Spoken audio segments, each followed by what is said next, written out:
de rentrer dans votre histoire, pas parce que je suis une curieuse, hein, parce que les gens m'expliquent. Par exemple, j'ai salué un monsieur en disant « Eh ben, hier sur la piste de danse, hein, ça y était, hein. » Il n'est pas là. Il n'est pas là. Je l'ai dit maintenant au petit déjeuner. Il m'a dit « Ah si, il est là. » Elle me dit alors, il me dit « C'est vrai? Oh, ça faisait longtemps que j'avais plus dansé. » Et ça, waouh, ça me fait vraiment plaisir. Je me dis, allez, portée par une belle énergie, comme une de vous aussi qui est venue pour la première fois, je me souviens, avec un déplacement en Zélande. Donc c'était vraiment une personne qui ne voyageait pas.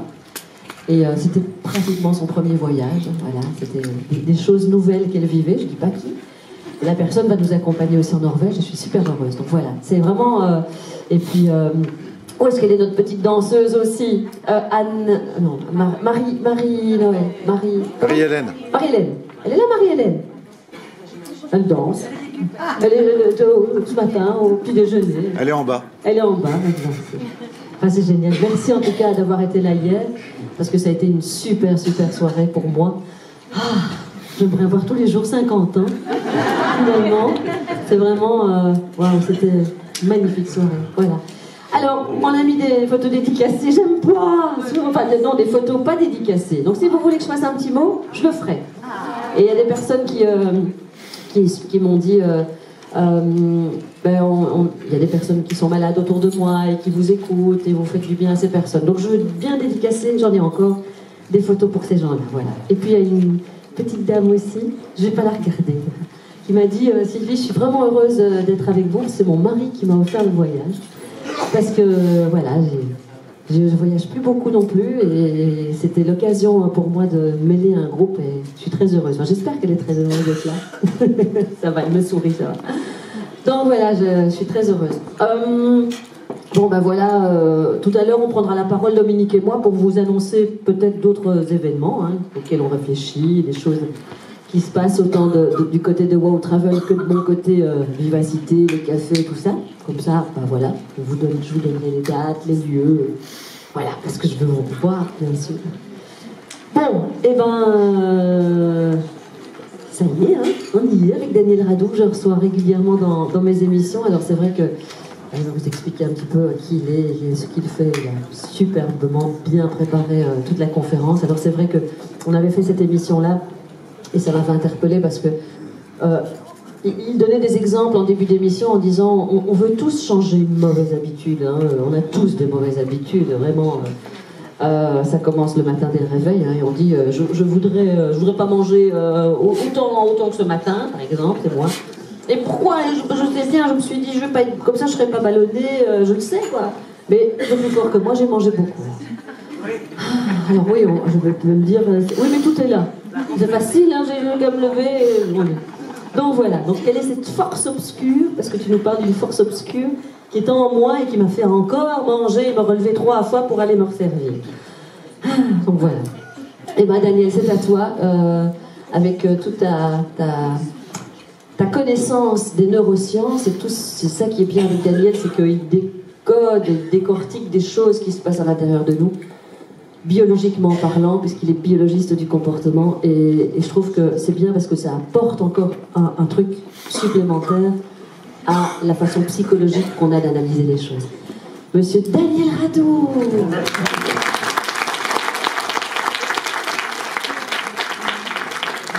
Comme vous avez entendu, on va parler de la force obscure qui est à l'intérieur de vous.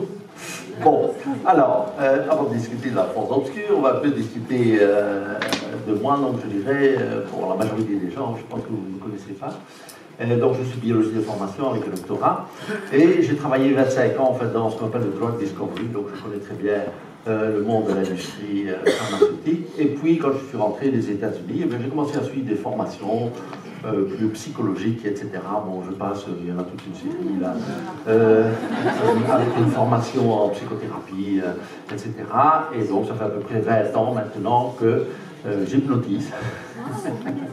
Et maintenant, c'est ma fonction principale, donc je ne fais plus que ça. Alors, je pratique également, enfin, j'applique également le modèle de la mécanique quantique, donc voilà, la mécanique quantique et les neurosciences. C'est-à-dire que les neurosciences ont fait des avancées quand même pas mal. Il y a des nouveaux outils qui ont permis de mieux analyser, de mieux comprendre en fait comment fonctionne un cerveau. Et vous allez voir que c'est pas simple du tout. Bon, alors, oui, les applications, donc voilà. Alors j'aime bien cette image-ci, parce que moi je suis un fils d'agriculteur, donc j'ai bien connu les chemins de terre. Avant c'était des chemins de terre, maintenant ils sont tous bétonnés ou asphaltés, mais avant on avait des chemins comme ça, et quand il pleuvait, ben, il y avait des ornières bien entendu.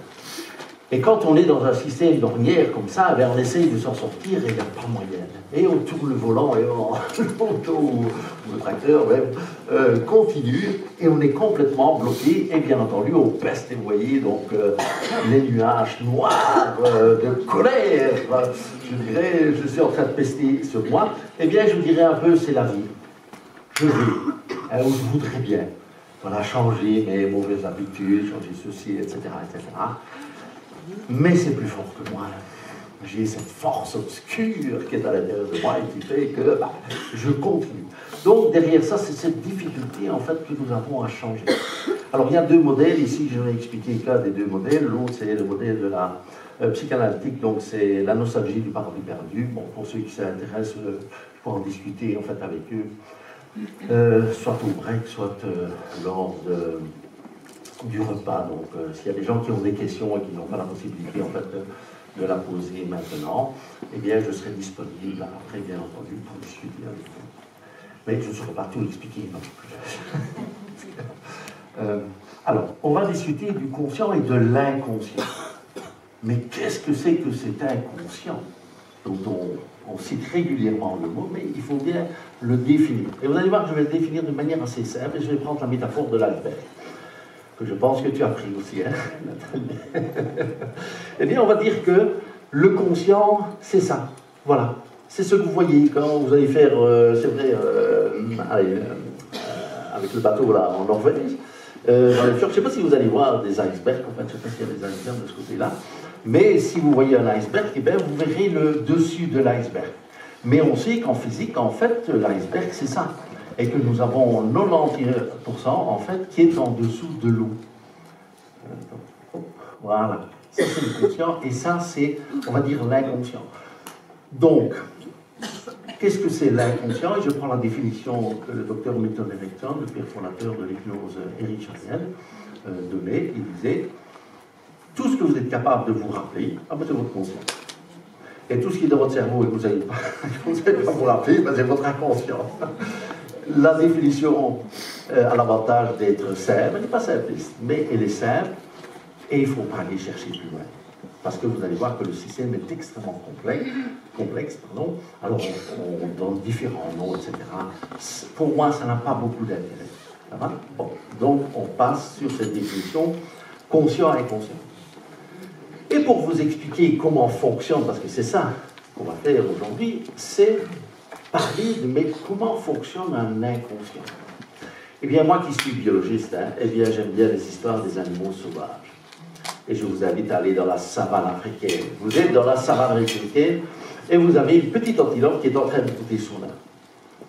Elle entend un bruit, elle lève sa tête. Hein, qu'est-ce qu'elle voit? Une lionne qui lui court après. En une fraction de seconde, tout son corps et son cerveau rentrent dans un stress phénoménal et clac, elle bondit. Généralement dans le sens inverse de la lionne. Bon. Et les biologistes qui aiment bien regarder la nature sauvage, qu'est-ce qu'ils ont vu? Eh bien, ils ont vu que dans 30% des cas, la lionne, elle attrape l'antilope. Eh bien, c'est comme ça dans la nature sauvage. Les antilopes, elles servent de nourriture pour les lionceaux et tout le système lion, tout ça. Et ça dure depuis des dizaines et des dizaines de millions d'années. Mais ça, c'est dans 30% des cas. Parce que dans 70% des cas, la lionne n'attrape pas l'antilope. Pourquoi? Parce que l'antilope a mis des mécanismes comportementaux qui lui permettent de survivre dans cet environnement hostile. Première propriété du fonctionnement du cerveau de l'antilope, elle est dans la survie. Elle survit dans cet environnement hostile. Première propriété. Pour la deuxième propriété qui m'intéresse, je reviens à ma petite antilope, parce que je l'aime bien, moi, celle-là. Hein. Bon. Elle regarde derrière, elle dit, ah, ouf, elle ne m'a pas attrapé aujourd'hui. Elle va ralentir, trouver un petit peu de calon en sécurité, elle va se coucher. Ces paramètres de stress qui étaient au plafond vont revenir à la ligne de base, ce qu'on appelle l'homéostasie en physiologie. Ça prendra à peu près un quart d'heure. Et puis ensuite, hop, elle remonte sur ses petites gambettes et elle continue à botter son air comme si de rien n'était. Elle ne stresse pas parce que demain, il y a encore un lion qui va lui courir après. Et si ce n'est pas un lion, ce sera un guépard, un léopard ou un autre prédateur. Parce que le destin du antilope, c'est de se faire attraper. Elle ne va pas faire des vieux os. Hein. Eh bien, elle ne stresse pas. Pourquoi est-ce qu'elle ne stresse pas? Deuxième propriété de fonctionnement de son cerveau, elle ne vit que dans l'instant présent. C'est-à-dire que son cerveau n'est pas suffisamment structuré et évolué pour qu'elle se rende compte qu'elle a un passé, un présent et un futur. Donc, et qu'elle ne se rend pas compte qu'elle va se faire attraper un jour. Elle ne vit que dans l'instant présent. Donc voilà deux propriétés du fonctionnement du cerveau de l'antilope. Mais en fait, moi j'ai pris l'antilope à titre pédagogique, parce qu'en fait, c'est le cerveau de tous les animaux. Tous les animaux, leur cerveau fonctionne suivant ces deux propriétés-là, la survie et l'instant présent. Et si vous avez un chien ou un chat à la maison, eh bien, je vous invite à les observer. Eh bien, vous allez voir, vous allez reconnaître en fait ces deux propriétés-là. Ils ont été influencés par l'espèce humaine, bien entendu, donc un comportement adaptatif aussi, mais fondamentalement, ils fonctionnent toujours suivant ces deux propriétés-là. C'est ce qu'on va appeler la conscience primaire. Donc, le cerveau animalier, ou notre inconscient, on appelle ça la conscience primaire. Et c'est quoi la conscience primaire? Eh bien, l'antilope, quand elle broute son herbe, elle est consciente qu'elle est différente de son environnement. Elle sait qu'elle mange de l'herbe, que ce n'est pas les feuilles de l'arbuste d'à côté. Et que la lionne qui lui court après, c'est une lionne, ce n'est pas une antilope, hein, c'est une lionne. Donc elle est consciente de son environnement. Ok? Ça, c'est une première propriété. La deuxième que je vous ai expliquée, elle est dans la survie. Donc, tous les animaux sont dans ce qu'on appelle la conscience primaire. Et seule une espèce sur Terre a développé une conscience secondaire, c'est nous. Bienvenue au club. Et la définition, ah oui, j'oubliais de dire, c'est vrai, que la conscience primaire, c'est notre inconscient, c'est-à-dire que c'est notre côté animalier. Nous sommes aussi des animaux. Donc, le cerveau animalier ou notre inconscient, en fait, c'est la même chose. Donc, votre inconscient va fonctionner suivant le modèle animal. Parce que nous, nous sommes des mammifères. Même si on est les supérieurs, ce qu'on appelle l'Homo sapiens sapiens, nous appartenons au finalement des mammifères. Nous sommes des mammifères. Donc, notre inconscient ou le cerveau animalier, eh ben, c'est la même chose. Donc, on voit déjà que l'inconscient fonctionne suivant en termes de survie et qui fonctionne en termes d'instant présent. Ça fait une fameuse différence. Et donc, je disais que la conscience secondaire qui a été développée par l'espèce humaine, et ça, c'est votre conscient, c'est-à-dire que je me rends compte que j'ai un passé, un présent et un futur. Ça va, tu vois? Et que, bien entendu, moi, je suis dans la vie. Donc, nous avons deux entités ici, l'inconscient et, dans ce cas-ci, le conscient, qui ont des modes de fonctionnement différents. Et c'est ça qui va faire toute la différence. Parce que souvent, quand j'entends les gens parler, ils parlent bien entendu, oh là, pardon, ils parlent avec leur conscient. Et moi, lors de la thérapie donc, que je fais avec les personnes, eh bien, je me mets à la place de leur inconscient. Hein, on a parlé du conflit de silhouettes, là. Eh bien, je vais me mettre à la place de l'inconscient du sujet, à dire oui, mais attention, il y a un conflit de silhouettes. Et je vais faire le raisonnement que son inconscient fait, pour que la personne comprenne qu'il y a un système de blocage, en fait. Bon, ça c'était la pré-conférence, il y avait une pré-conférence. Alors, pour vous expliquer ça, je prends le modèle de l'auto. Vous savez qu'il y a deux types de moteurs. Il y a ce qu'on appelle les moteurs à explosion, dans lesquels on met de l'essence, et le moteur à compression, qu'on appelle du diesel. Eh bien, je ne sais pas si ça vous est déjà arrivé de mettre de l'essence à la place du diesel, ou du diesel à la place de l'essence. C'est pas une bonne idée. C'est pas bon du tout. Le moteur ne va pas du tout apprécier. Eh bien, je dirais que c'est un peu ça, votre conscient inconscient. Vous devez mettre le bon carburant. Enfin bon, dans ce cas-ci, avec cette métaphore, c'est le carburant, bien entendu. C'est-à-dire qu'il faut s'adapter. Enfin, il faut comprendre comment fonctionne un inconscient. Et c'est ça que je vais un peu essayer de vous expliquer. Donc, nous avons deux entités dans notre cerveau, une qu'on appelle le conscient et l'autre qu'on appelle l'inconscient, et qui ont des modes de fonctionnement différents. Ça va ? Bon. Alors, on va aller un peu plus loin maintenant, et je vais vous donner un cours de biologie. Ah, moi j'aime bien la biologie, bien entendu.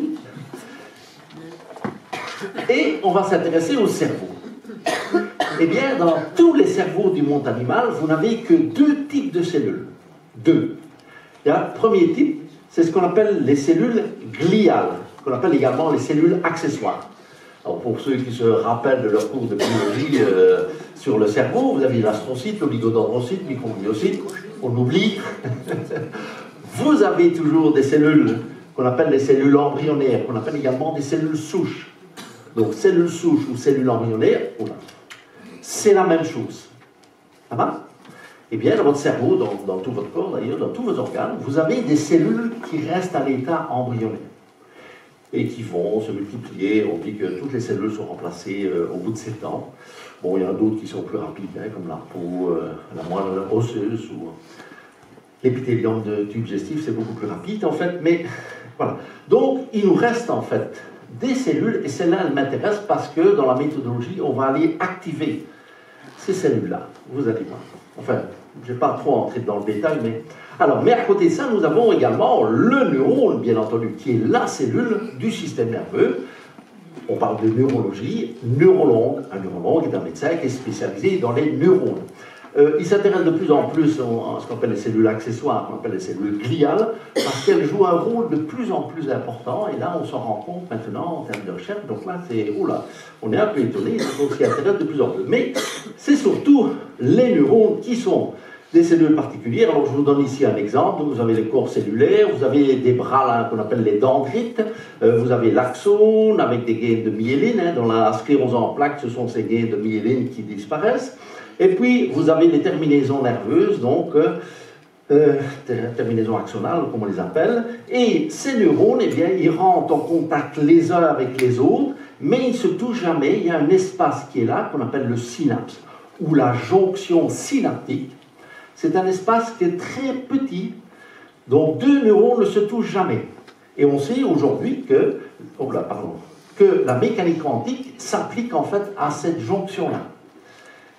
Et ici, c'est une représentation, hein, bien entendu, c'est un dessin, mais qui représente la complexité. Donc, c'est comme si on avait retiré toutes les cellules accessoires et qu'on avait gardé que les neurones. Bon, voilà, c'est pour vous donner une représentation. Donc, c'est un système qui est extrêmement complexe. Alors, combien de neurones est-ce que vous avez dans votre cerveau ? Eh bien, vous avez, suivant votre âge, si vous prenez des antidépresseurs ou pas, ou, etc., etc. Donc, lors des séances, je fais le calcul en fait avec la personne, je pose un certain nombre de questions. Alors, on va dire que vous êtes tous des personnes très intelligentes, etc. Donc, vous avez beaucoup de neurones. Eh bien, on va dire qu'il vous reste de l'ordre de 90 milliards. 90 milliards de cellules dans votre cerveau. C'est énorme. Et en plus, il faut savoir qu'un neurone est connecté à d'autres neurones, hein, ici c'est la jonction synaptique, comme c'est représenté là, et bien en moyenne, c'est 10 000. Donc une cellule, en moyenne, est connectée à 10 000 autres cellules. Donc si vous avez 90 milliards de neurones, ça veut dire que vous avez 900 000 milliards de connexions neurologiques. C'est bien dommage que ce n'est pas des centaines d'euros. Hein. On va y plus là. Est-ce que vous vous rendez compte? 900 000 milliards de connexions neurologiques. Les physiciens quantiques considèrent que c'est l'objet quantique qui est le plus complexe de l'univers. Il n'y a pas quelque chose qui est plus compliqué qu'un cerveau humain. À notre connaissance, dans l'entièreté de l'univers que nous connaissons. Et ça fonctionne. Ça fonctionne même admirablement bien. Bon, il y a quand même quelques circuits neurologiques qui sont un peu embêtants hein, derrière vos mauvaises solutions là. C'est-à-dire que derrière vos comportements, attitudes et ressentis, eh bien, vous avez des connexions neurologiques, des circuits neurologiques. Parce que dans un cerveau humain, vous n'avez que ça. Enfin, dans tous les cerveaux, d'ailleurs, avec les humains. Mais vous n'avez que ça, que des circuits neurologiques. Donc, derrière vos mauvaises habitudes, ou l'obésité, enfin, ou le surpoids dont on parlait tantôt, eh bien, vous avez des circuits neurologiques qui sont en train de tourner. Voilà. Donc, dans la très grande majorité, ces circuits fonctionnent, je répète, admirablement bien. Mais il y en a quelques-uns qui sont quand même un peu embêtants. Hein. Non d'une pipe, non d'une pipe. Ceux-là, ils m'embêtent. Et on va s'intéresser surtout à ceux-là. Voilà. Donc, ça, cette phrase-là, nos solutions d'hier sont nos mots d'aujourd'hui. C'est la base de la méthodologie qui est utilisée, que j'utilise par un certain nombre de psychothérapeutes. Qu'est-ce que ça veut dire, ça? Nous avons des solutions en nous. Mais d'où viennent ces solutions? Eh bien, ces solutions, elles viennent de notre évolution. Nous avons 4,5 millions d'années quand on est descendu, nous, des arbres hein, en Afrique. Et puis qu'on a fait tout notre parcours sur des millions d'années.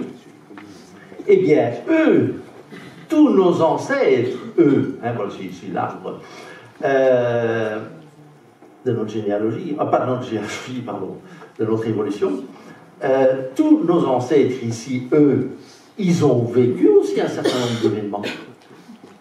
Et il y a certains événements qui étaient quand même traumatisants, comme diraient les psychanalystes freudiens. C'est-à-dire des événements difficiles. Et ils ont trouvé des solutions puisque nous, on est là. Eh bien, toutes ces solutions qu'ils ont développées se trouvent en fait dans une bibliothèque intérieure. Donc, c'est comme si vous aviez une bibliothèque à l'intérieur de vous.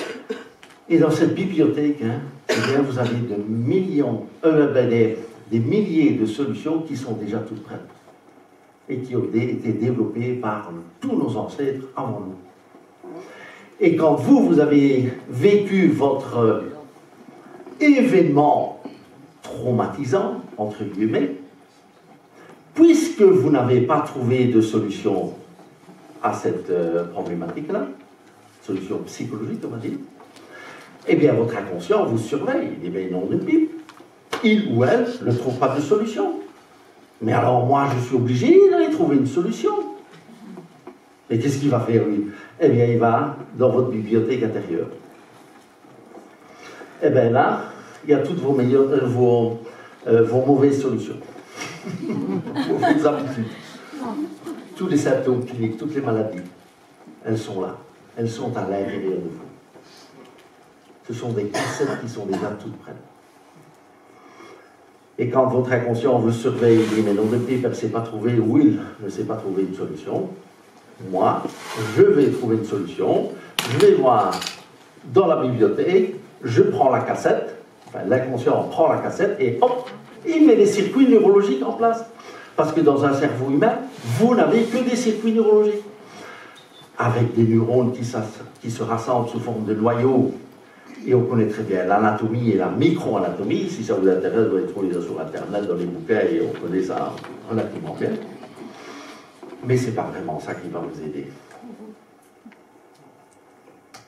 Ce qui est important à comprendre, c'est que derrière vos comportements, attitudes, ressentis, vous avez des circuits neurologiques dans le pied qui tournent et qui font que vous avez tel ressenti, tel comportement, que c'est plus fort que vous, la force sombre qui est à l'intérieur de vous, ben, c'est des circuits. Et c'est comme ici, hein, on a poussé sur l'interrupteur et la lampe s'est allumée. Ben oui, déclencheur, clac, résultat, ben ça c'est mon mauvais comportement. Vous comprenez? C'est comme ça que ça fonctionne dans un cerveau humain. Donc, tout le travail va devenir avec de bien meilleures solutions. Alors, je donne ici un exemple. Eh bien, cet enfant, hein, il vit dans une famille. Bon, le père est parti, absent du père. Et la mère, ben, elle est addicte à l'alcool, donc elle boit. Et alors, l'alcool, ça fait dormir. Donc il est en train de dormir dans son canapé, dans le fauteuil. Et l'enfant, ben, lui, il est un peu livré à muet. Et puis, elle commence à piquer une crise de nerfs. Voilà, elle rentre dans la colère. Elle pleure, elle crie. Ça réveille la mère. La mère fâchée, paf, il faut une torgnole. Oui, mais une torgnole, c'est mieux que rien. Il y a déjà un comportement. C'est mieux que rien. Même si c'est une torgnole. Parce que l'enfant se sentait complètement abandonné. Mais à partir du moment où la mère se lève, il faut une torgnole, c'est sûr que... Bon, je caricature un peu. Hein. Mais je veux dire, c'est déjà un changement dans le comportement. Bien entendu, la petite fille, elle va répéter, enfin, ça, elle va se rendre compte, mais oui, quand ma mère est en train de dormir, là, etc., et moi, je pique ma crise de nerfs,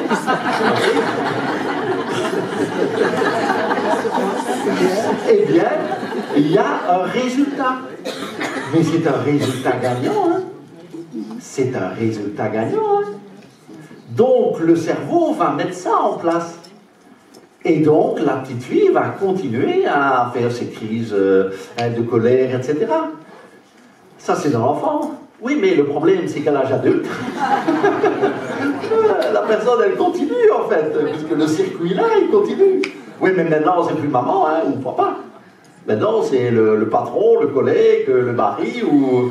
Oui, mais l'environnement, il n'est plus du tout le même, le contexte n'est plus du tout le même.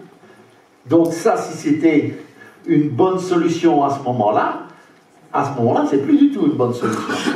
Est-ce que vous comprenez? Nos solutions d'hier sont nos mots d'aujourd'hui. Donc il y a une continuation du comportement, mais maintenant il n'est plus adapté, elle a un certain nombre de problèmes. Et puis elle va aller voir un psychothérapeute. On va dire, ouais, mais attends. Donc, pour notre inconscient, nos solutions d'hier sont de bonnes solutions. Donc, tout le travail va être de venir, pourquoi changer, vers de meilleures solutions. Donc, on va travailler avec un modèle qu'on appelle le modèle des meilleures solutions. Donc, tout le travail va être de définir le futur et de dire, mais qu'est-ce que je veux mettre dans le futur? Ce sont mes meilleures solutions. Pour aller déprogrammer ces circuits neurologiques que moi j'ai mis en place, que j'ai mis en place dans le passé, et pour avoir un comportement qui est plus adéquat dans le contexte actuel. Alors, le professeur Daniel Arnaus, en fait, est le pire fou. Oh là. Ah oui, voilà, j'ai oublié de couper le son. Bon, voilà, non, c'est pas ça. Voilà. Oui, donc le professeur Daniel Arnaus, c'est le père fondateur, en fait, de ce qu'on appelle la nouvelle hypnose. Je veux dire, c'est plus orienté vers le patient, etc. Et il a laissé un testament, je dirais, intellectuel, et son testament, c'est « L'inconscient ne me veut que du bien ». Il est quand même gonflé, celui-là. Hein. Mon inconscient qui me fout mes solutions, là, toutes mes mauvaises habitudes, mes maladies, mes migraines, mes tocs, etc. Et l'autre, il vient dire mon inconscient, il me fait du bien. Bon, ben attends, là, il a fermé la banquette ou quoi? Eh ben non. Il a raison. Pourquoi? C'est ce qu'on appelle le paradoxe de l'inconscient. C'est paradoxal. Parce que c'est votre inconscient qui sera capable d'aller changer vos circuits neurologiques pour mettre vos meilleures solutions. Et c'est ça qu'il veut dire. C'est-à-dire que c'est lui qui a mis ses solutions dans le passé, parce qu'il a été voir dans votre bibliothèque et pour lui, c'était la meilleure solution qu'il avait à sa disposition. Ben, il l'a pris et il l'a mis en place. Il a mis les circuits neurologiques en place. Qui aujourd'hui... Donc tout le travail va aller dans les changer ces circuits neurologiques. Ouais, mais qui est-ce qui va aller changer ça? Moi, j'ai pas de petit tournevis pour aller changer les connexions neurologiques dans 950 000 milliards. Hein. Au mieux que j'y aille pas, parce qu'à mon avis, je ferais des bêtises. Hein. Est-ce que vous comprenez? La meilleure personne qui est capable d'aller changer quelque chose dans votre cerveau, c'est bien vous-même. Hein. Mais la partie inconsciente, pour aller déprogrammer ces circuits neurologiques et reprogrammer de bien meilleures solutions. L'inconscient ne nous veut que du bien. C'est ça qu'il veut dire. Et donc, c'est tout le processus psychothérapeutique qui va aboutir à activer votre inconscient pour aller déprogrammer. C'est comme un ordinateur. Hein. Imaginons que vous avez un bug dans votre ordinateur. Qu'est-ce que l'informaticien fait? Allez, hop, il déprogramme tout et puis hop, il reprogramme quelque chose qui est correct. C'est la même logique. C'est la même logique. Alors, ici, c'est la méthodologie, je ne vais pas entrer dans le détail. Bon, c'est celle que j'utilise. Bon, ben ça, c'est la personne qui vient, elle n'est pas contente. Hein. Il y a des mauvaises habitudes qui sont mises en place, ça, c'est la plaie du temps. On va travailler sur l'objectif, sur les résultats. Alors, je travaille avec le modèle des meilleures solutions. Un point qui est important, toute la méthodologie se fait dans le plaisir. On a parlé du combat, là. Hein. Mais ça, c'était la pré-conférence, donc tout le monde n'était pas là, je pense. Mais c'est ça que je veux dire, c'est-à-dire que quand vous dites, moi je veux, il faut, je dois, et vous êtes en train de vous battre. J'ai mis une vidéo sur mon site web qui s'intitule « Arrêtez de vous battre contre votre inconscient ». Je suis à plus de 25 000 vues, on fait l'émission, je ne sais pas, c'était au mois de janvier, je crois. Arrêtez de vous battre contre vous-même. Dans la très grande majorité des cas, ça ne fonctionne pas. Parfois, ça fonctionne. Je vous expliquerai pourquoi. Dans certains cas, ça fonctionne. Mais dans la majorité des cas, ça ne fonctionne pas. Arrêtez de vous battre contre vous-même. Donc, toute cette méthodologie, elle va être basée sur le plaisir. Ça ne veut pas dire que vous n'avez rien à faire. Hein. Dans la vie, il y a des choses à faire, voilà. Mais les exercices que je vais proposer, c'est comme la calinothérapie. Hein. C'est dans le plaisir. Là aussi, dans le respect, mais c'est dans l'amour, en fait. Mais l'amour de soi-même. Voilà. Ça, c'est la première priorité. C'est d'abord s'aimer soi-même. Okay. Donc, ça, c'est un gros changement. Alors, je continue. Les modèles, il y a le modèle plasticité neuronale, sommeil paradoxal, je vais toucher un tout petit mot. Il y a la loi d'attraction. La loi d'intrication, bon, ça on rentre dans le modèle de la mécanique quantique, bon, j'ai pas le temps d'expliquer tout ça, mais il y a des choses qui sont derrière, il y a des modèles. Bon, ça c'est avancé, donc c'est orienté futur, c'est proactif, c'est créer votre futur, donc on va travailler sur le futur. Qu'est-ce que vous voulez mettre en place dans votre futur? C'est le point le plus important. Alors souvent les gens disent, ah oui, moi je veux plus, hein. Moi, je ne veux plus rencontrer un homme qui est comme ça. Les gens, souvent, ils savent dire ce qu'ils ne veulent plus. Hein. Mais quand on leur demande, oui, mais alors, ok, ça va, je comprends. Oui, ça c'est sûr que c'est pas terrible. Hein. Bon, ok, mais maintenant, qu'est-ce que vous voulez mettre dans le futur? Là, c'est un peu plus compliqué. Et donc, on va faire tout un travail d'accompagnement pour aider la personne à réfléchir, etc. Donnez-vous le temps. Quand vous mettez une graine dans le sol, vous ne vous attendez pas à avoir la plante adulte après une semaine quand même. Hein. Le temps, donnez-vous le temps.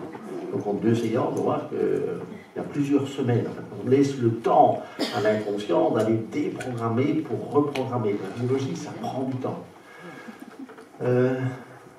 Voilà. Attends, je trouve le mauvais bouton. Ouais. Soyez doux avec vous-même. Ça se rapproche un peu, oui, voilà, exactement. On peut se faire des câlins à soi-même, s'il vous plaît. Il y a des gens qui sont très durs avec eux-mêmes. Hein. Oh là là. Et souvent, ils sont plus doux avec les autres qu'avec eux-mêmes. Un peu de douceur dans ce monde de brut, comme on dit. Hein. Alors, oui, ça c'est le sommeil paradoxal. Donc on va utiliser, ça c'est les cycles du sommeil. Vous savez qu'il y a une étape qu'on appelle le sommeil paradoxal. Vous avez ici une personne donc, où on a mesuré ses cycles du sommeil. Alors vous avez les différentes étapes du cycle du sommeil et vous avez le temps, 5 nuits, donc 7 heures. Et vous avez ici un premier cycle, un deuxième cycle, un troisième et un quatrième. Bon, c'est un peu un titre pédagogique aussi, hein, mais... et vous avez ici en rouge qu'on appelle le sommeil paradoxal qui dure à peu près 10 minutes et au fur et à mesure de la nuit qui va tendance à s'allonger et qui peut aller jusqu'à 20 minutes si vous vous réveillez sans réveil. Donc ça doit être un réveil naturel. Bon, le samedi, sauf quand vous êtes à Boulogne, ici, mais vous se réveillez plus tôt. Non, on n'est pas sorti aujourd'hui, on est dimanche. Voilà. Alors, il y a un exercice à faire, donc c'est un moment privilégié, donc c'est un exercice d'endormissement qui dure moins d'une minute, mais qui est la meilleure manière de s'endormir, c'est-à-dire des pensées positives, enfin des scènes mentales, parce que j'utilise ce qu'on appelle les scènes mentales, bon, j'entends dans le détail ici, mais... donc ça, c'est un des exercices que je donne. Bon, j'insiste pas trop ici, parce que ce n'est pas l'objectif de développer la méthodologie. Alors... eh bien, ce jeune homme, eh bien, il est super stressé. Dans l'entreprise, il parle tout le temps, pour un oui, pour un non. Oh là là, c'est terrible, terrible. Alors, bien entendu, il voudrait bien avoir un futur sans stress. Ça, c'est l'instant présent, ça, c'est la flèche du temps, donc ça, c'est son futur. Mais dans son passé, il a vécu un certain nombre d'événements. Et parce qu'il a vécu ces événements, eh bien, son inconscient a été choisir une cassette dans la bibliothèque. Là. Vous vous rappelez la bibliothèque? Ah ben, il y a une cassette. Et cette cassette, il est écrit sur stress. Il est super stressé. Je ne parle pas de le stress. Le stress, c'est un stress positif. Ça fait étudier les étudiants là, pour les examens, quand ils sont actifs, là, etc. Ça, c'est bon, hein, ça vous fait un peu sortir du lit et... pour faire un certain nombre de choses. Donc ça, le stress, c'est le bon stress. Mais lui, c'est pas le bon stress, lui. Hein. Il est super stressé. Et ça lui pose un certain nombre de problèmes, bien entendu, dans l'entreprise. Alors, les événements, ben, ils sont passés les plus belles lurettes, bien entendu. Mais les circuits neurologiques sont toujours en train de tourner. Et je les représente par des fils qui le lient. Et lui, il se sent bloqué, il se sent enfermé, il se sent emprisonné. Il voudrait bien sortir, se débarrasser de son surstress, hein, de ses crises de panique, etc. Mais c'est plus fort que lui. Hein. Alors, bien entendu, les événements, ils sont passés de plus belle lurette, mais tout ça est en train de tourner dans son cerveau. Donc tout le travail va être de le libérer. Bon, je prends une paire de ciseaux, je vais couper les liens. Ah, ça c'est facile ça, sur la dia. En pratique, c'est quoi? C'est le voyage intérieur. Et c'est un des outils que j'utilise, c'est l'hypnose. Et la personne fait un voyage à l'intérieur d'elle. Et ce voyage, c'est quoi? C'est un nettoyage de votre maison intérieure. Qu'est-ce que c'est que cette affaire-là de maison intérieure? Eh bien, ce sont les psychanalystes freudiens qui ont développé la métaphore de la maison intérieure. Qu'est-ce que ce modèle nous dit? Il nous dit, dans votre petite enfance, vous avez vécu des événements traumatisants. Et, parce qu'il y avait de la souffrance, pour vous protéger, votre inconscient, il a refoulé ça dans votre inconscient. Donc, en principe, on n'est pas conscient de ces événements traumatisants. Les événements, je vous ai dit, sont passés les plus belles lurettes, mais les charges émotionnelles, elles sont toujours là. Et pour expliquer ça à leurs patients, eh bien, les psychanalystes freudiens ont développé la métaphore de la maison intérieure. Donc, c'est comme si vous aviez une maison à l'intérieur de vous, et dans cette maison, hein, votre inconscient, il a refoulé plein de bazar, machin, trucs, etc., à l'intérieur. Et le rationnel, la logique de la psychanalyse freudienne, c'est de dire, oui, mais c'est ce qui se trouve dans votre maison intérieure qui vous empêche d'aller là où vous aimeriez aller. Donc, la logique, le rationnel maintenant du voyage intérieur, c'est quoi? C'est une activation de l'inconscient qui va aller dans cette maison intérieure. Ben, il la connaît puisque c'est lui qui a été mettre toutes ses affaires dedans. Il la connaît. Et qui va aller nettoyer cette maison intérieure pour que vos meilleures solutions puissent se mettre en place dans un futur proche. Donc je répète, la logique, le rationnel, c'est une activation de votre inconscient qui va aller déprogrammer un certain nombre de circuits neurologiques, puisque dans votre cerveau, vous n'avez que des circuits neurologiques, pour aller reprogrammer de nouveaux circuits neurologiques en utilisant les cellules embryonnaires, cellules souches. Mais celle-là, c'est vos meilleures solutions, que vous aurez décidé. Donc, c'est décider votre futur. Dis-moi, c'est ça que je veux mettre en place. Et vous n'avez rien à faire, ou presque. C'est votre inconscient qui va faire le travail. Mais oui, parce que c'est le seul qui est capable de faire ça.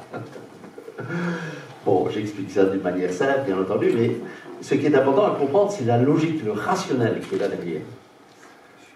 Donc, je vous ai expliqué que le conscient et l'inconscient ont des modes de fonctionnement différents. Ok? Lui, il met en place des solutions parce qu'il va voir dans la bibliothèque et il trouve que ça. Ben voilà, hop, je prends la solution, je la mets. Et de temps en temps, parce que la majorité des cas, oui, j'ai oublié de dire, mais c'est des très bonnes solutions, hein. Ça tourne admirablement bien.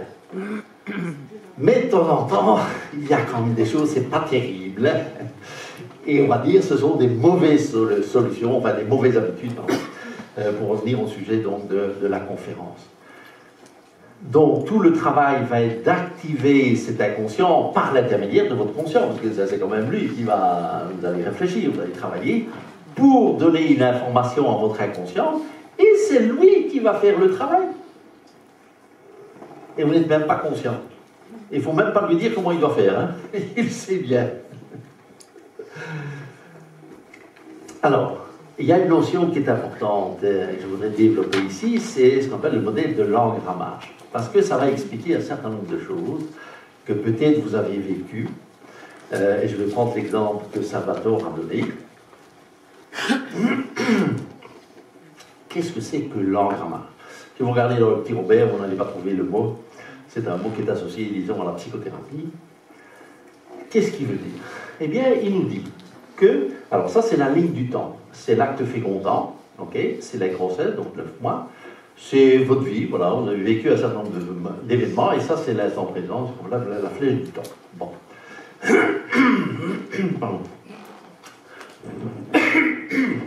Eh bien, ce modèle nous dit que plus le trauma, j'explique la théorie ici, plus le trauma s'est mis tôt dans la vie de l'individu, et vous voyez que ici je remonte, je mets la flèche ici durant la grossesse, on a pu montrer que à partir de la 3e semaine que vous étiez dans le ventre de maman, eh bien, vous vous êtes imprégné de tout ce que maman était en train de vivre.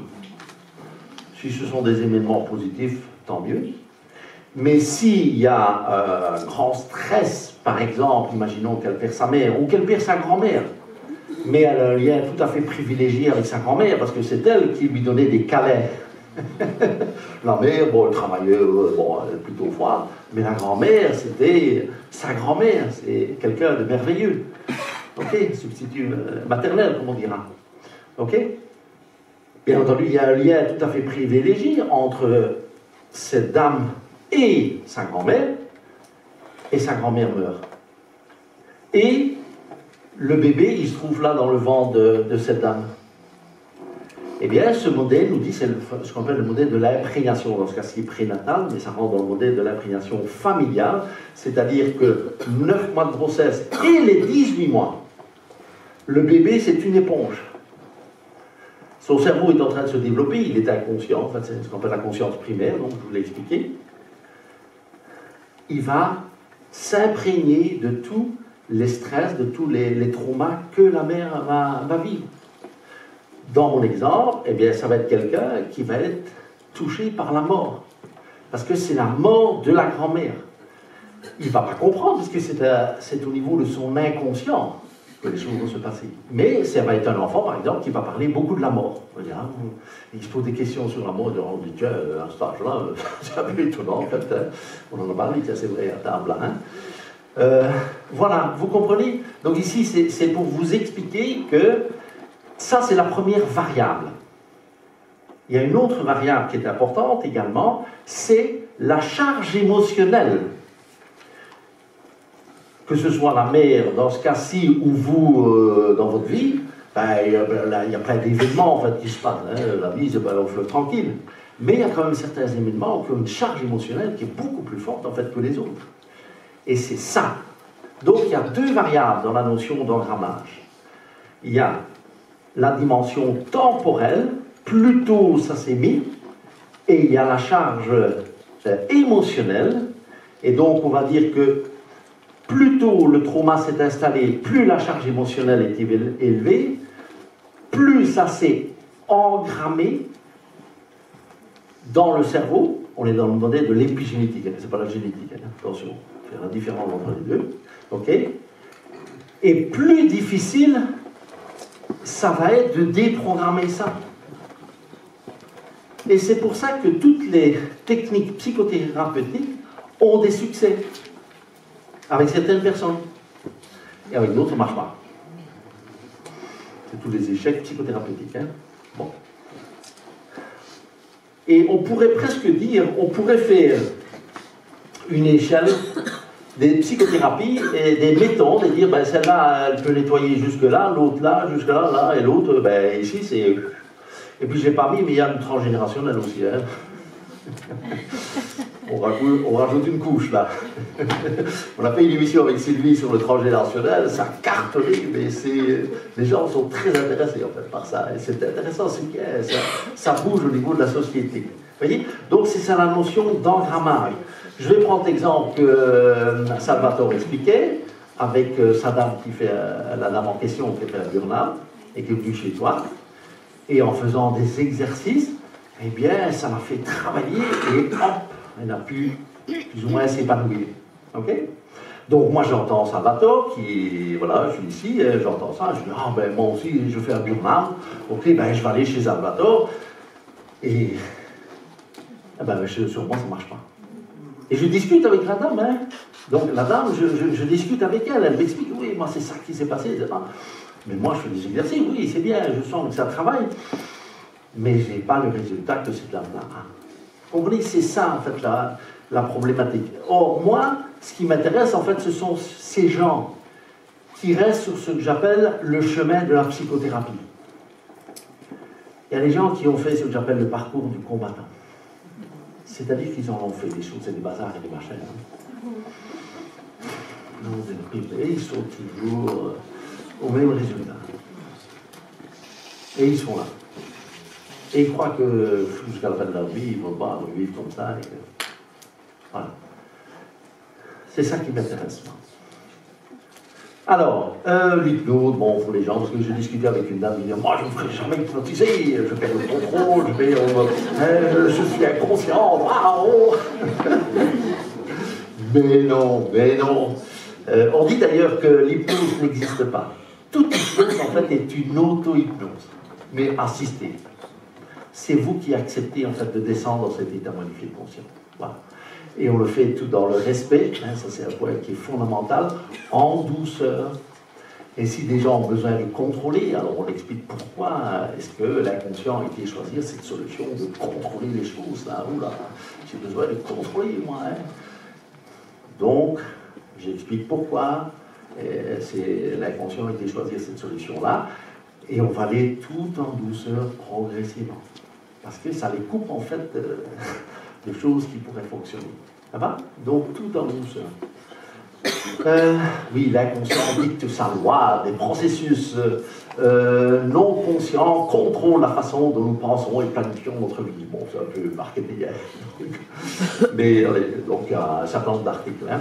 Alors ici, bon, moi je fais des présentations à des congrès scientifiques, donc ici c'est une dia que j'ai présentée au congrès international de psychothérapie, donc ça c'était au mois de juillet, à Paris, et voici les résultats en fait. Alors, attention, ici, les 64%, ça veut dire, pour ceux qui connaissent un peu en statistique, c'est 2 déviations standards. Ça, c'est la moyenne. C'est le nombre de voyages intérieurs que les gens ont besoin. Donc, IG, c'est Inner Journey. Ça veut dire, c'est voyage intérieur en anglais. J'ai divisé les patients en 3 groupes. Premier groupe, il leur faut en moyenne entre 3 à 10 pour 64%. Hein, ici, 64%. Ça, c'est, on citait, c'est les TOC, troubles obsessionnels compulsifs. Pour les migraines, dont des migraines qui sont résistantes à tout médicament, donc ça c'est des gens qui sont terribles, hein. Ils se tapent la tête dans le mur quand ils ont une migraine comme ça, c'est terrible. Alors l'alcool, l'addiction à l'alcool, alors attention. Il y a les alcooliques anonymes, le slogan c'est dire, vous prenez un verre, c'est reparti. 95% des gens qui suivent les AA, après 5 ans, reboivent. À un moment ou à un autre, ils rechutent, etc. Donc, l'efficacité est très faible. Ici, je suis contre ça. Donc, je l'ai dit très clairement, je suis contre ça. Les gens qui viennent chez moi, il y en a des gens qui ont été en prison, qui ont été devant les tribunaux et tout ça, parce qu'il y a des conséquences, hein, l'alcool, oula.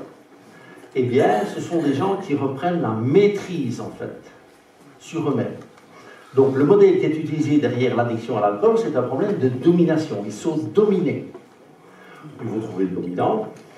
Okay, bon. Mais c'est une notion de domination. C'est-à-dire que tout le travail va être de reprendre le pouvoir. C'est-à-dire qu'ils reprennent le pouvoir et qu'ils continuent à boire de l'alcool, mais s'ils vont à un cocktail, eh bien ils prendront un verre de champagne ou autre chose. Et ils sauront s'arrêter. S'ils vont au restaurant, ils prendront un verre de vin rouge, peut-être un verre de vin blanc. Et puis ils sauront s'arrêter. Parce que le problème de l'addiction à l'alcool, c'est qu'on prend un verre, puis c'est le deuxième, troisième, quatrième, puis après, bonjour les dégâts, les conséquences par la suite. Donc c'est la notion de reprendre ce pouvoir. Alors, pain, ah oui, là, les douleurs. Alors, il y a 2 types de douleurs. Ce qu'on appelle les douleurs idiopathiques et les douleurs somatiques. Qu'est-ce que c'est qu'une douleur idiopathique? Eh bien, c'est une douleur où quand vous allez chez le médecin, vous dites, tiens, j'ai mal à mon genou, ok, bon, il fait tous les tests. Monsieur ou madame, ben, votre genou est tout à fait normal. Ah oui, normal, il n'y a rien, vous avez le cartilage articulaire, tout va bien. Quand vous entendez ça, vous dites, ben oui, mais moi j'ai mal quand même. Hein. C'est ce qu'on appelle les douleurs idiopathiques. Et puis, alors, le deuxième groupe, là, maintenant, c'est... Donc, quand je dis ça, je veux dire qu'en 3 à 10, ça disparaît. Hein. Donc, où l'alcool, ils reprennent leur pouvoir. Ou les troubles obsessionnels compulsifs, ils sont arrêtés. Hein. Il n'y a plus de troubles. Hein. Ça va? 2 déviations standards. Oui? Je voulais juste vous demander si la fibromyalgie fait partie des douleurs... Alors, la fibromyalgie, il y a une composante auto-immunitaire. Je ne l'ai pas reprise, mais je travaille avec des fibromyalgiques. C'est très variable, en fait, mais généralement, ils sont dans le 3e groupe. Je les ai pas cités, mais ils sont là.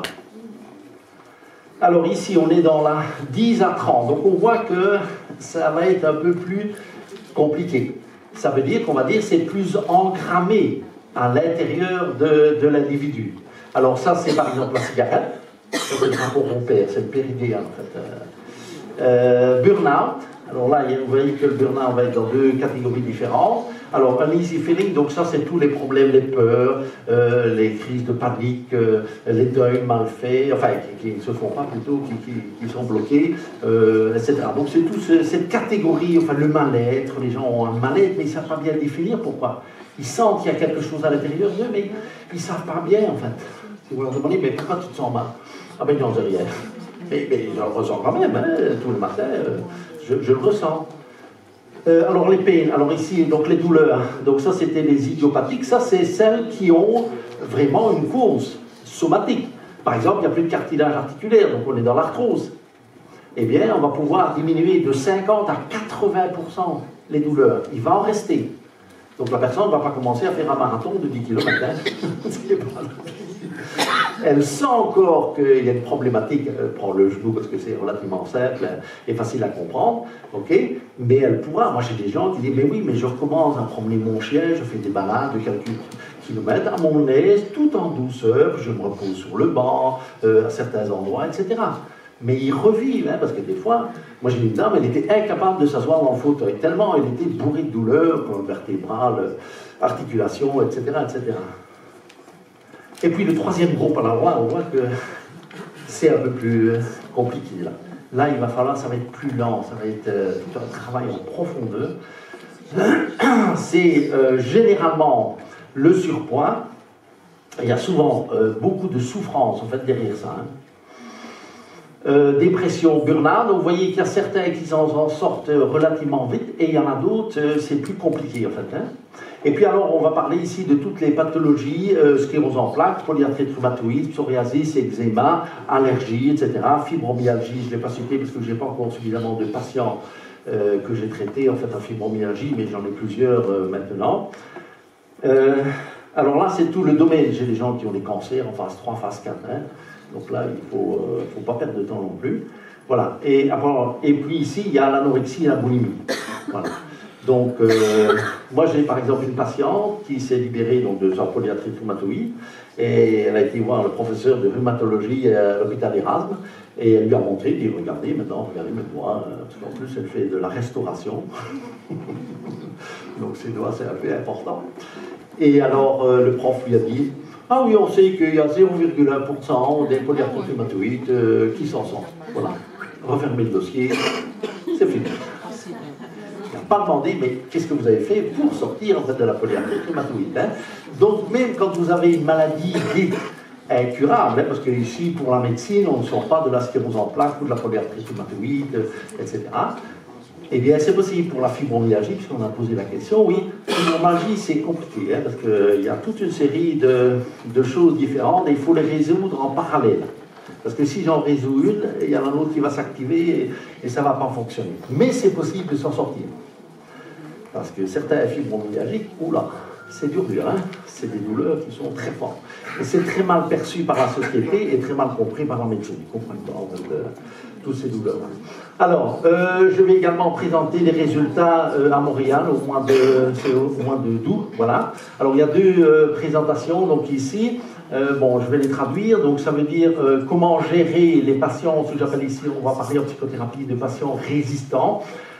Donc, ce sont les échecs psychothérapeutiques. Donc là, j'explique la méthodologie avec les 4G, etc. Et puis, alors ici, je parle, c'est une autre conférence que je donne, je vais donner plutôt, c'est le sens biologique. C'est-à-dire que tout a un sens. Le hasard n'existe pas. Ça, c'est la mécanique quantique qui nous le dit. Bon. Et on va appliquer ça à la médecine, si on peut dire, enfin, un problème que les gens ont. Derrière tout symptôme, vous avez un sens biologique. Ce n'est pas par hasard que vous avez tel symptôme, telle douleur ou autre, etc. Même si la médecine, avec ses modèles... Ah là, oui, c'est pas moi.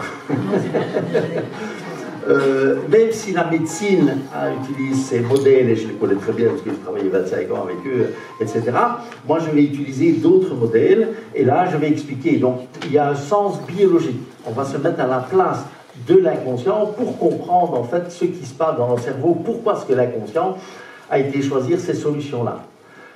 Qu'elles soient psychothérapeutiques ou somatiques, des symptômes psychothérapeutiques ou somatiques. Ça va? Et alors ici, c'est un new paradigm emerging, donc c'est un nouveau paradigme qui est en train de se développer.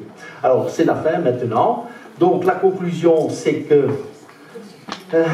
il est possible de sortir de votre enfermement.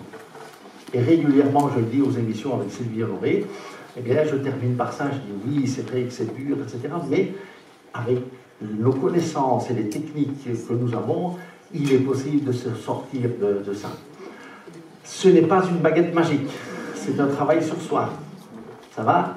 Je cherche toujours la baguette d'Harry Potter, mais je ne l'ai pas encore trouvée. Il faut du courage. Vous allez vous confronter à vous-même. Un processus psychothérapeutique, ce n'est pas un long fleuve tranquille. Hein. On enlève une couche, j'ai encore eu le cas par exemple d'une dame, eh bien il y a des choses qui étaient enfouies en elle, qui étaient refoulées, comme dirait le psychanalyste freudien. Ok, eh ben oui, on enlève une couche, et puis après, paf, il y a un noyau psychique profond qui ressort, ça a été dur pour elle. Mais c'est un signe positif, même si c'est dur pour la personne, parce qu'elle vit des états émotionnels, oula. Mais en fait, c'était refoulé. Et donc, on fait remonter en fait ça pour justement mieux nettoyer, qu'elle se débarrasse enfin de ça. Les e-books que j'ai écrits, des vidéos, toutes les émissions avec Sylvie Nanvé sur deux, on a eu un petit problème, enfin j'ai eu un problème technique, mais sinon toutes les autres, bon ça fait la 6e année que je suis là, donc il y en a quelques-unes, hein. On les a classés par année, parce que ça commençait à faire un peu beaucoup. IANI, ça veut dire International Applied Neuroscience Institute. Donc je viens à l'institut, j'ai bloqué en fait le nom. Bon voilà, il y a personne qui l'avait fait, ben je l'ai fait. Donc je l'ai pour moi. Alors, c'est Einstein avec Charlie Chaplin. Et il y en a un qui dit: ce que j'admire le plus dans votre art, dit Albert Einstein, c'est son universalité. Vous ne dites pas un mot, et pourtant le monde entier vous comprend.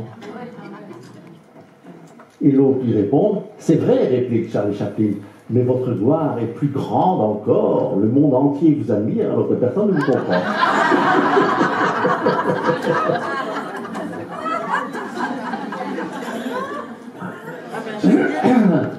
La vie, c'est comme une bicyclette. Il faut sans cesse avancer, sans s'arrêter pour ne pas perdre l'équilibre. Si vous soudez un guidon, essayez un peu de rouler. Ça va être très compliqué. Qu'est-ce qui se passe quand vous roulez? C'est ce qu'on appelle un équilibre dynamique en physique. C'est-à-dire que quand vous êtes sur votre vélo et que vous roulez, vous êtes en déséquilibre instable, c'est-à-dire que vous allez trop sur la gauche, votre cervelet détecte que vous allez un peu trop sur la gauche, hop, vous redressez, donc vous tournez un peu le guidon, mais maintenant vous êtes trop sur la droite. Le cervelet détecte, hop, et donc en fait vous êtes tout le temps en train de faire ça. Pour ça que vous le soudez, vous bloquez. Hein? Et je dirais que la vie, c'est ça. C'est-à-dire que quand vous êtes en souffrance, eh bien, vous êtes en déséquilibre. Et tout le travail va être de vous rééquilibrer, mais ce ne sera jamais l'équilibre parfait. Il y aura toujours un peu trop à gauche, un peu trop à droite. Voilà. Et si vous tombez, ah ben c'est comme les petits enfants qui tombent. Hein. Allez, on leur fait un câlin, on embrasse la blessure, ça peut dire, bon, on la nettoie, et puis on dit, bon, allez, remonte sur ton vélo et avance. Et quand ils ont roulé, ils sont partis, c'est terminé. Eh bien, je dirais que la psychothérapie, c'est un peu ça.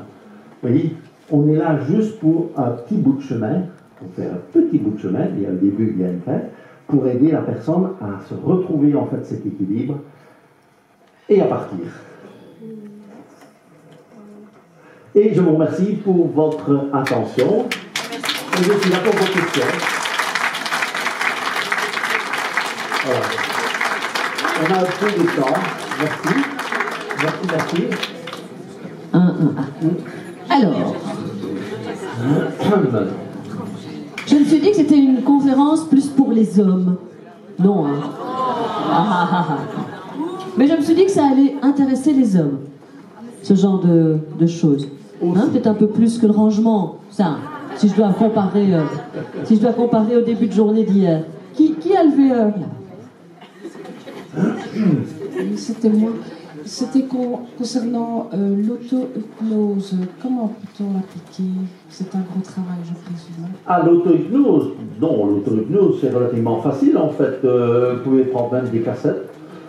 C'est-à-dire qu'à partir du moment où vous fermez les yeux et vous vous recentrez sur vous-même, c'est déjà une technique hypnotique, de l'auto-hypnose. Alors, il existe des CD, etc. Donc, tous les gens qui font un voyage intérieur, ben, en fait, ils savent faire de l'auto-hypnose, en fait. Oui. C'est de la méditation, alors bon, il y a différents noms, mais en fait, c'est tout. Moi, ce qui m'intéresse, c'est l'aspect neurophysiologique. Ok? Donc, c'est-à-dire que on appelle ça la méditation, de mindfulness, de l'auto-hypnose, ou quoi, c'est des noms différents.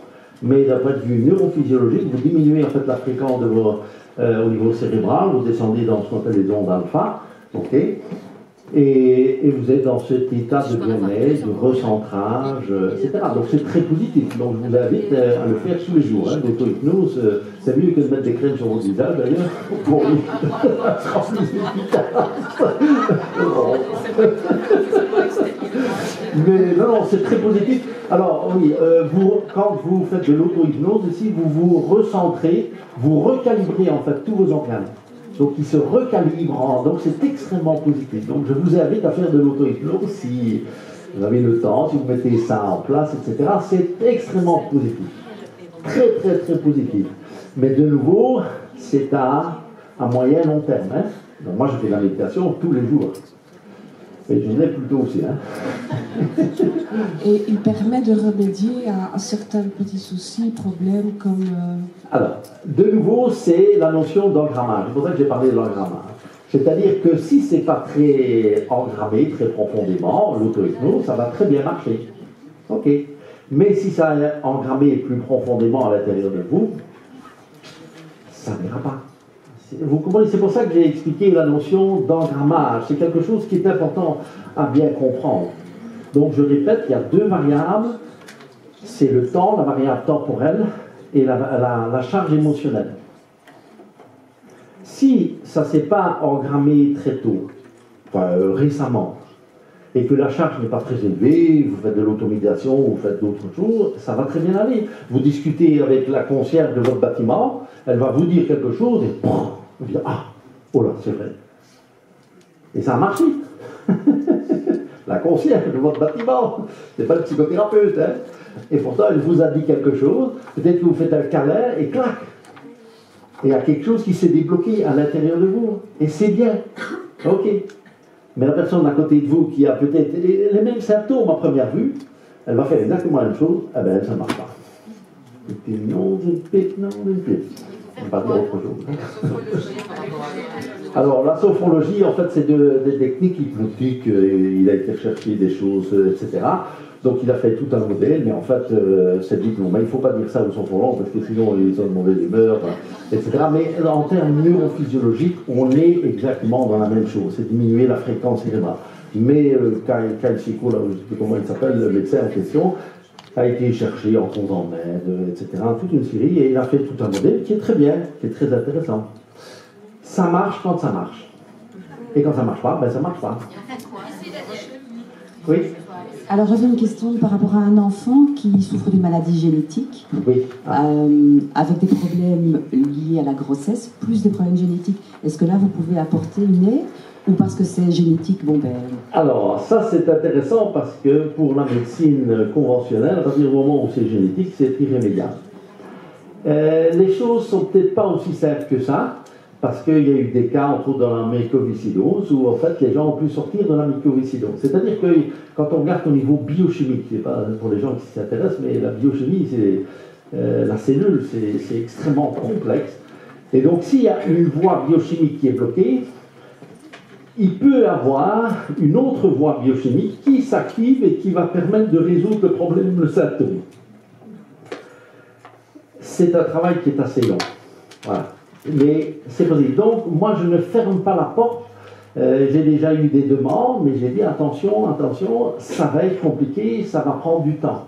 Maintenant, ce que j'ai remarqué, chez les enfants, ça marche généralement plus rapidement. Pourquoi? Parce que les enfants mettent moins de barrières. Les enfants, quand vous leur dites ici, il n'y a rien à faire. Tu fermes les yeux, tu fais ton voyage en haut. Non, mais c'est là, il va faire des exercices. Non, elle a 19 ans, donc... Oui, donc elle voilà, est tout à fait un enfant. Mais, non. Oui, mais voilà, c'est possible. Ça vaut la peine d'essayer. Il faut savoir que ça va prendre du temps, que ça va coûter de l'argent, donc est-ce que les gens sont prêts? Donc il faut d'abord avoir une discussion à ce niveau-là en disant qu'il y a une possibilité et qu'on fait tout un travail en fait pour aller changer.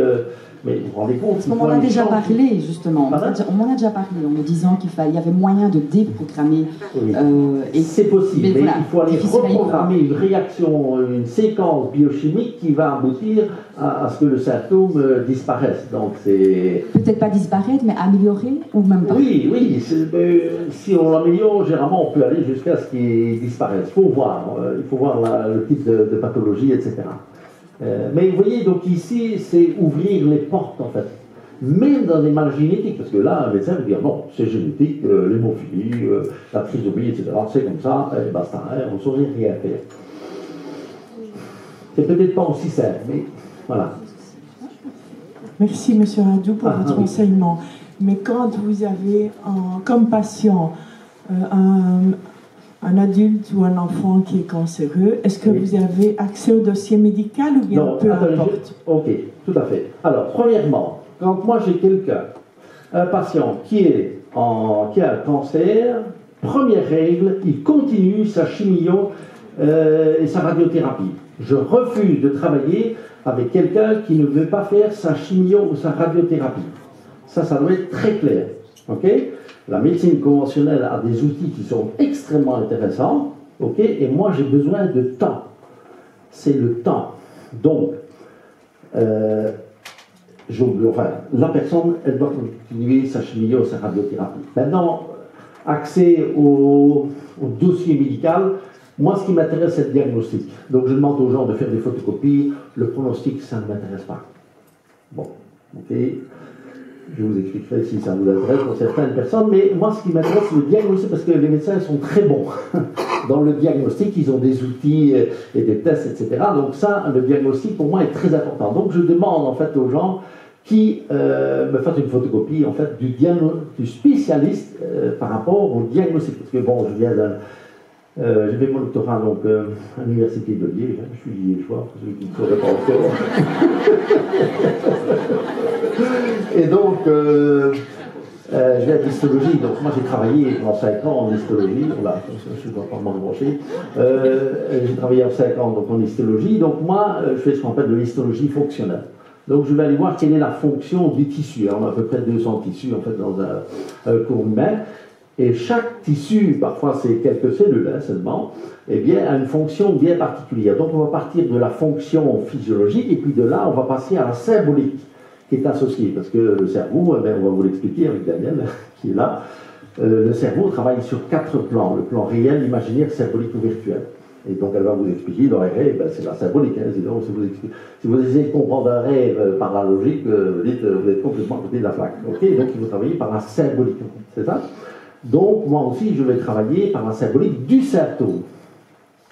Et là, il y a toute une série de modèles, en fait, qui vont être utilisés. Et quand je travaille donc, avec des gens qui ont des cancers, la première étape, c'est d'abord de stabiliser la croissance de la tumeur. Okay, et puis ensuite, d'activer ce qu'on appelle le phénomène d'apoptose. Mort cellulaire programmée. Bon, vous tapez sur Internet apoptose, ou mort cellulaire programmée, en quelques mots, c'est-à-dire que nous avons à l'intérieur de nous un programme qui permet de détruire la cellule. Et dans une cellule cancéreuse, eh bien, ce système-là, on pourrait dire qu'il est bloqué. Et donc tout le travail va être de réactiver ce phénomène biologique qui est tout à fait normal, qui se trouve dans toutes les cellules. Hein. Il n'y a rien d'extraordinaire. Enfin, quand on l'a découvert, c'était assez exceptionnel. Et donc c'est de réactiver ce phénomène d'apoptose pour aller détruire la tumeur. Ça va? Ah oui. Bon, alors je ne sais pas qui a le micro. Oui. Bonjour, je voulais vous demander, Oui. je connais un enfant qui a 14 ans maintenant qui est autiste, mais bon, il a fait tous les tests et pour moi, je pense qu'il y a un lourd passé parce que son frère jumeau est décédé in utero 3 jours avant sa naissance. Donc je pense que l'hypnose pourrait peut-être l'aider aussi. Alors, l'autisme, le modèle qui est utilisé, que j'utilise, okay, c'est que l'autisme est en fait une intoxication du cerveau. C'est-à-dire que le cerveau, vous savez, il y a ce qu'on appelle la barrière hémato-encéphalique qui permet de protéger le cerveau, parce que le cerveau est très sensible aux produits chimiques. Il faut savoir que l'industrie chimique a produit à peu près 400 000 molécules, ces 30-40 dernières années, okay, et qu'on retrouve à peu près 50 000 molécules dans notre alimentation. Même si vous mangez bio, vous réduisez, mais il y en a toujours, hein, parce que quand il pleut, ça tombe et voilà, ça rentre dans les légumes et que vous mangez ça. Même bio, c'est mieux, hein, attention, je ne dis pas bio, c'est mieux de manger bio, hein, ça réduit quand même un peu la charge, mais vous en avez quand même. Donc l'autisme, c'est un enfant qui, dans le ventre de sa mère, a été bloqué à ce qu'on appelle le stade autistique, parce que dans le développement en fait, du cerveau, il y a ce qu'on appelle le stade autistique, et c'est le premier stade, et c'est là que les produits chimiques ont été bloqués le cerveau de l'enfant, ok, qui est variable d'un enfant à un autre, c'est pour ça qu'il y a des variations en fait, dans les critères de diagnostic de l'autisme, hein, donc certaines variations, mais le principe c'est ça. Donc qu'est-ce qu'il faut faire avec des enfants autistiques? C'est aller nettoyer leur cerveau de tous les produits toxiques qui sont là. Et il y en aura de plus en plus des autistes. Hein. Il y a des gens qui disent que ça peut être la fin de notre société. Parce que, bon, il y a tous des scandales, hein, je ne vais pas les citer en fait ici, mais on est tellement intoxiqué en fait par les produits chimiques, les produits toxiques qui se trouvent dans notre nourriture, et la cellule n'a pas le temps en termes évolutifs. Vous savez que l'évolution, ça dure des millions d'années. Or, ces produits sont arrivés sur un laps de temps très court, ce qui veut dire que la cellule, elle n'a pas le temps de s'adapter à ça. Donc, qu'est-ce qu'elle fait? Elle les stocke en fait dans la graisse. Et c'est pour ça que les gens qui sont par exemple vraiment en surcharge pondérale, mais qui maigrissent très rapidement, eh bien, ils vont perdre en fait la graisse. Oui, mais le problème, c'est que les produits toxiques qui étaient dans la graisse, ben, qu'est-ce qu'ils font? Ben, ils sont relargués. Et ils s'intoxifient. C'est toxique en fait. Et les médecins ont pu observer que des gens qui maigrissaient trop rapidement, eh bien, ils s'intoxiquaient. Parce qu'il y avait plein de produits toxiques qui étaient dans les graisses. C'est un moyen de stockage, en fait, des produits toxiques. Parce que la cellule ne sait quoi faire avec ça. Alors, il faut bien voilà, ils sont là, ben, il faut bien faire quelque chose. Bon, ben, là, ça. Voilà. Donc, pour répondre à votre question, l'autisme, ok, c'est tout un programme. Si vous connaissez quelqu'un, moi je connais une journaliste qui a sauvé son fils, enfin qui a fait sortir son fils de l'autisme, elle connaît très très bien en fait toutes les techniques, mais c'est très compliqué. Elle a foutu en l'air son couple, hein, mais elle a sauvé son fils. Donc c'est extrêmement dur, parce que chaque enfant va être différent, ça va être des techniques différentes, ça va être très lourd en fait, pour parvenir à faire sortir, c'est-à-dire faire sortir ces produits toxiques qui se trouvent dans le cerveau et que le développement du cerveau continue en fait. Hein. Ça va? Oui, une dernière question? Oui, vous pourriez décrire une première séance d'hypnose? Comment ça se passe quand on arrive dans ce cabinet Ah, bon. En résumé, hein. Alors, premièrement, la première séance, je ne dis jamais les gens. En fait, il y a tout un... Je donne des cours de biologie. D'abord, ce que j'ai expliqué là, c'est en partie ce que je donne. J'explique la méthodologie, mais plus de détails. Et puis ensuite, on commence à travailler sur le futur et met en place un certain nombre d'outils. Et alors, à la fin de ces 2 heures, parce que ça dure quand même 2 heures, je dis à la personne, est-ce que ça vous intéresse de travailler avec moi? Parce qu'il faut que le courant passe. Si le courant passe, ça ne fonctionnera pas. Hein. Et alors, à ce moment-là, j'explique la méthodologie. Tout ça est expliqué en long et en large sur mon site. Vous allez voir des petites vidéos de mon épouse que j'ai filmées pour expliquer chaque étape. Donc, je suis très, très transparent. Donc tout est expliqué avec c'est une méthodologie, c'est de l'horlogerie suisse. Hein. C'est très précis et à chaque fois c'est exactement la même chose. Je dis les mêmes phrases avec la même intensité, même intonation, etc. Donc c'est très très précis. Bon, ça a été analysé par des gens, etc. Mais voilà, donc c'est une méthodologie qui aboutit à activer l'inconscient pour aller déprogrammer les mauvaises habitudes, entre guillemets, hein, pour revenir au sujet, et surtout reprogrammer. Parce que c'est ça qui est important, c'est reprogrammer de bien meilleures solutions que celles qui ont été choisies par l'inconscient.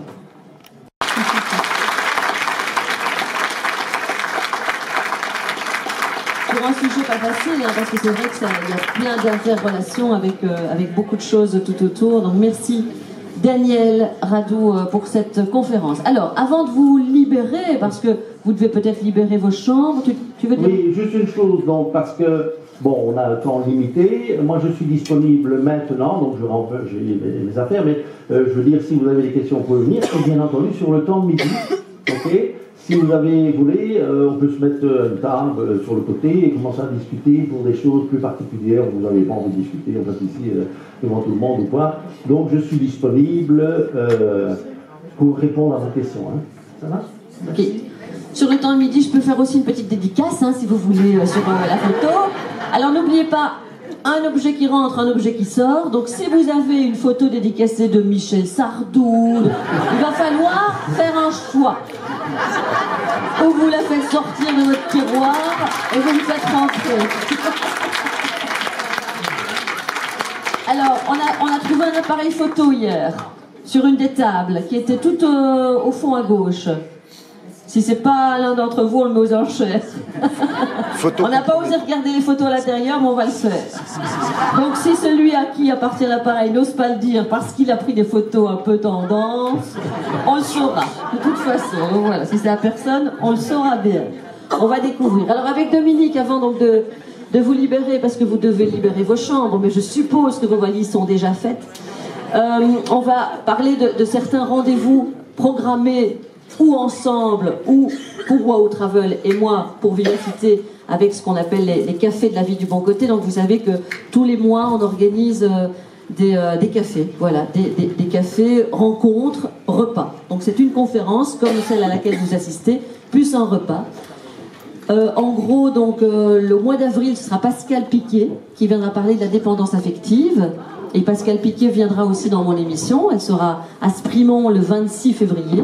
Avril. Au mois de mai, le 17 mai, nous partons en croisière du 23 au 30. Levez un peu les doigts qui seront avec les personnes qui seront avec nous.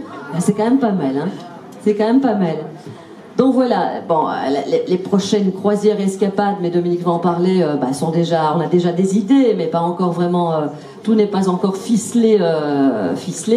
Mais au mois de mai, André Harvey sera un de nos invités à la croisière, mais il sera aussi un de mes invités, mon invité au café qui se déroulera à Libramont. Parce qu'on nous dit, vous venez pas assez souvent nous voir, près de la province de Luxembourg. Donc on sera à Libramont le 17 mai avec André Harvey. Et puis ensuite, donc avril, mai, juin, au mois de juin, on sera à Jean Blou, à l'hôtel Les Trois Clés. Vous connaissez, hein, si vous êtes de Namur. Il a une belle salle et un bon resto. Jean Blou, l'estime de soi avec Geneviève Zopas, ce sera le 28 juin. Qu'on sera là. Donc voilà, ça c'est 3 cafés. Alors je co-anime aussi, enfin j'anime aussi une journée conférence sur le burn-out. Mais vous venez me voir si vous voulez des renseignements. À Liège, à l'auberge de jeunesse de Liège, ce sera le 6 juin. Le 6 mai, pardon. Avec le 6 mai, c'est un dimanche, avec des conférenciers différents. 4 conférenciers, toute une journée, conférence, atelier, burn-out. C'est vraiment quelque chose d'important aussi. Voilà, donc ça c'est les sujets. Et puis une conférence de Maxime Rowe au mois d'avril. Le 12 avril à Évert. Voilà, donc comme ça, vous voyez, Namur, Évert, Libramont, on est vraiment un petit peu partout. Et c'est quelqu'un que je recevrai en émission. Donc vous venez me voir si vous voulez des renseignements. De toute façon, on a quand même vos adresses mail pour parler de ça. Voilà. Et puis maintenant, côté voyage et escapade, c'est Dominique. Merci. Donc voilà, c'est très confortable pour moi parce que ce week-end, je n'ai jamais pris la parole. Donc c'est super d'avoir Amandine qui a pris en charge l'ensemble de l'organisation et je tiens à la féliciter.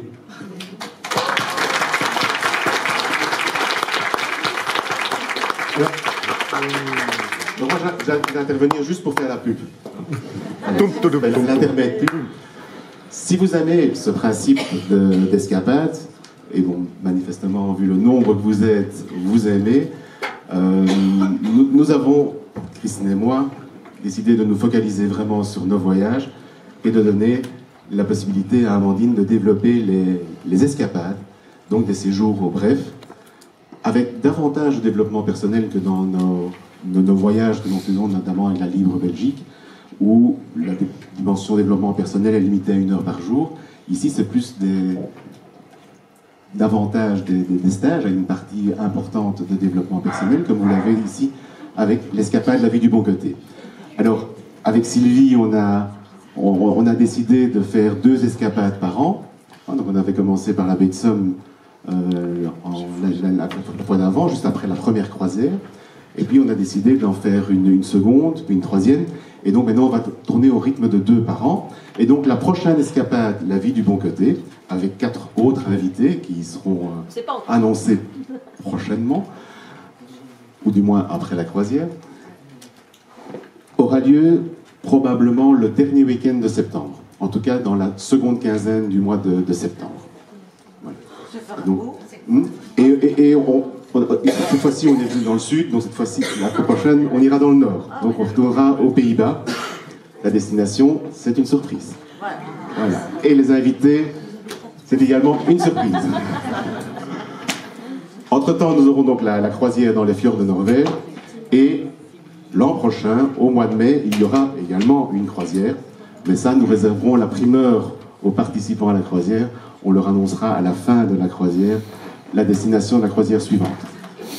Et vous serez tous au courant, hein, de toute façon. Mais tout le monde pourra savoir, bien sûr. Vous serez en premier, les personnes qui seront à la croisière l'auront le dernier jour, et quelques jours après, toutes les personnes qui ont un jour participé tant aux escapades qu'aux croisières seront bien sûr informées de la prochaine destination. Mais sachez que, voilà, on alterne une fois croisière maritime, une fois croisière fluviale. Donc, il va tout dire, il faut pas.